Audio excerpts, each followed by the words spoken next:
Liz is part of a growing community of self-advocates across Minnesota who are speaking up.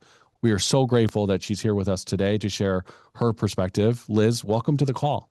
Good morning. Great to have you. So, to start, can you tell us a little bit about yourself and your advocacy work for people with disabilities in Minnesota? How'd you get started in this space?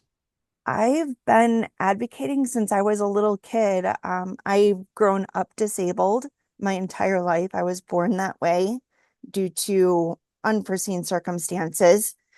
And even as a kid, going through the inhumane cure research for autism and ADHD, I still was advocating and teaching my teachers what autism and ADHD were. And beyond that, like I even became that caregiver myself and was a licensed CNA for over 20 years. Wow, thank you for your work. For people who may not be familiar with it, how important is Medicaid and similar health programs for people with disabilities and their ability to live independently?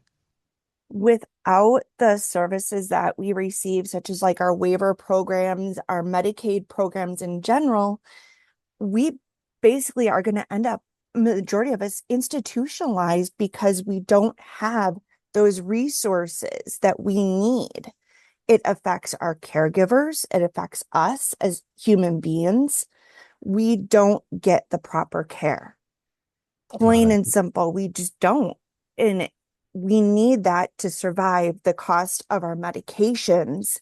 A lot of times, the waiver programs will cover some of that stuff. Our mobility aids, the waiver programs cover that when insurance does not, and that includes Medicare and Medicaid both. Thank you for And that's already being cut. Like so many of us are losing the ability to be able to get mobility devices. Thank you for being so specific to the actual impact there. That is really important. When policymakers talk about cutting or withholding healthcare funding, what does that actually mean for people with disabilities in their daily lives? It means cutting the funding. It means that our medications, we're not going to be able to afford them. Some of us have medications that are up to five, $10,000 just for 1 month. Without that Medicaid, we can't afford that. That causes us to not to be able to survive. And then that impacts our families as well. That impacts our caregivers because then they're out of jobs. It's so frustrating to know that you're facing these cuts, and we have to do everything we can to support the community and overcome this. As someone involved in the disability advocacy community, what are you hearing? What concerns are you hearing right now from people I across Minnesota? I actually spoke to one person. I've spoken to multiple people actually because I was at the um, Olmsted Academy this last year, and one of the people that I talked to, that's a friend of mine, his this is his statement directly from him. For housing, if I'm alone, it's more likely I will become depressed because Medicaid for him covers his housing. Having someone here helps me, and monitoring me is the best way for me to figure out if I need help, like a psych ward at a hospital. Without people to help take a little of the weight off, daily functions will spiral down. I literally cannot work 40 hours a week and survive because of being bipolar. Apart from just working 40 hours, insurance at my job would prevent me from having many medications due to poor insurance coverage there.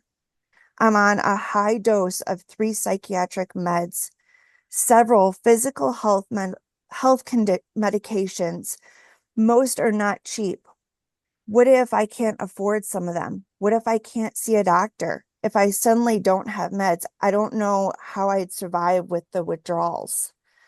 A minimum wage job could not support me. I have what is called a silent disability.